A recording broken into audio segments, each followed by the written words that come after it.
Hyderabad parliament నియోజకవర్గంలో ఈసారి ఎట్టి పరిస్థితుల్లో పాగా వేయాలన్న బీజేపీ ఆశలకు తగ్గిన పోలింగ్ పర్సంటేజీ దెబ్బ కొట్టిందా లేక ఎంఐఎంకు షాక్ ఇవ్వనుందా? ఏం జరగనుంది? ఇది ఒక్క హైదరాబాద్ వాసులను తెలంగాణ రాష్ట్ర ప్రజల్లో కాదు, దేశ రాజధానిలోని బీజేపీ పాలకులను టెన్షన్ పెడుతోంది. పోలింగ్ శాతం పెరిగి హిందువులంతా బీజేపీకి ఓటు వేస్తారని, ఈసారి హైదరాబాద్లో కాషాయ జెండా ఎగరవేసి ఎంఐఎం కోటను కూల్చేస్తామంటూ ఆ పార్టీ అధినాయకులు ధీమా వ్యక్తం చేశారు. ప్రధాని నరేంద్ర మోడీ సైతం హైదరాబాద్ పార్లమెంట్ స్థానంపై ప్రత్యేకంగా దృష్టి సారించినట్టు సమాచారం.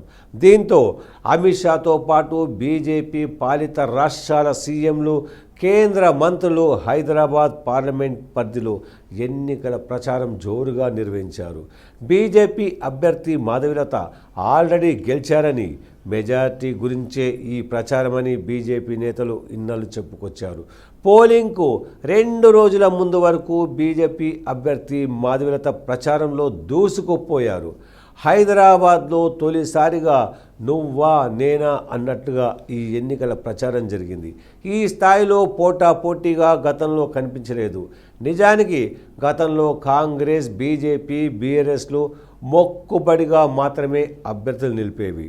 మెజార్టీ సంఖ్యలో ఉన్న ముస్లిం ఓటర్లు ఎంఐఎంనే గెలిపిస్తారు కాబట్టి ఇతర పార్టీలు గెలుపు కోసం ఆశలు పెట్టుకునేవి కావు. కానీ ఈసారి బీజేపీ గెలుపు కోసం సర్వశక్తులు ఒడ్డింది.